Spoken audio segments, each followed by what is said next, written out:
এক বৃদ্ধ লোক শান্ত চোখে প্রতিদিন সকালবেলা একটা হাসপাতালের নার্সিংহোমে যান। সেখানে একটা বেডে শুয়ে থাকেন এক বৃদ্ধা, যার চোখে চেনার কোনো আলো নেই। তিনি কিছুই মনে রাখতে পারেন না।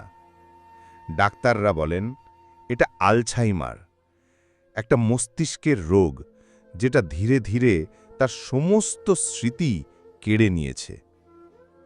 তবুও বৃদ্ধ লোকটি রোজ তার হাতে একটা পুরনো ডায়েরি নিয়ে আসেন। তিনি পড়তে শুরু করেন একটা প্রেম কাহিনী, দুই তরুণ তরুণীর ভালোবাসার গল্প।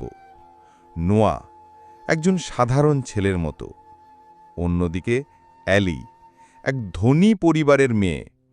গ্রীষ্মে দেখা, প্রেমে পড়া, আকাশ দেখা, নৌকায় ভাসা, চিঠির পর চিঠি, স্মৃতির পর স্মৃতি। কিন্তু সমাজ, পারিবারিক বাধা, যুদ্ধ সব কেড়ে নেয় তাদের মাঝখানের বছরগুলো। তবুও নোয়া প্রতিদিন অ্যালির জন্য চিঠি লিখেছে, ৩৬৫ দিন। কিন্তু কোনো চিঠি অ্যালির হাতে পৌঁছয়নি। তার মা লুকিয়ে রেখেছিল সব। অবশেষে অনেক বছর পর নোয়ার লেখা একটা খবরের কাগজে দেখে অ্যালি ফিরে আসে। তারা আবার এক হয়। প্রেমটা ছিল আগের মতোই, বরং আরও গভীর। গল্পটা শেষ হয় এই বলে, তারা বিয়ে করে আর একসঙ্গে থেকে যায় চিরজীবন। বৃদ্ধা মহিলাটি প্রতিদিন এই গল্পটা শোনেন, প্রতিদিন বিস্ময়ে জিজ্ঞাসা করেন, এটা কার গল্প? এবং কিছুক্ষণ পর কোনো এক জাদুর মতো মুহূর্তে তার চোখে অশ্রু জমে। সে বলে, নোয়া, এটা তো আমাদের গল্প। তখন তারা কাঁদে।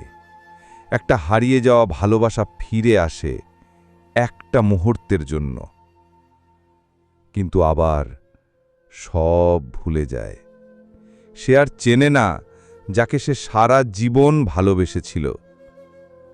তবুও নোয়া প্রতিদিন আসে, কারণ সে প্রতিদিন চায় তার প্রেমটা একটুখানি হলেও ফিরে পাক।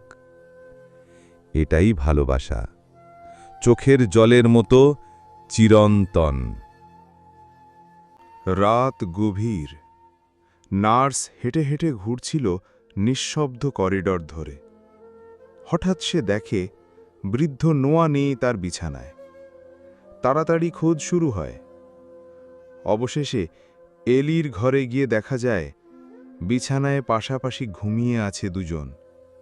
নোয়ার হাত ধরা এলির হাতে। দুই শরীর নিষ্পন্দ, দুই প্রাণ, দুই ভালোবাসা একসাথে কাটিয়েছিল জীবনের শত ঝড়। আজ একই সময়ে, একই ঘরে তারা বিদায় নিল পৃথিবীকে। না, এলির মনে কিছু ছিল না, কিন্তু হৃদয়ের ভেতর সে ঠিক চিনে নিয়েছিল তাকে। ভুলে গিয়েছিল সব, তবুও হৃদয়ে গেঁথেছিল সেই প্রেম। শেষ ভালোবাসার সাক্ষী হল হাসপাতালের সেই বিছানা, যেখানে মৃত্যুও পরাজিত হল ভালোবাসার কাছে।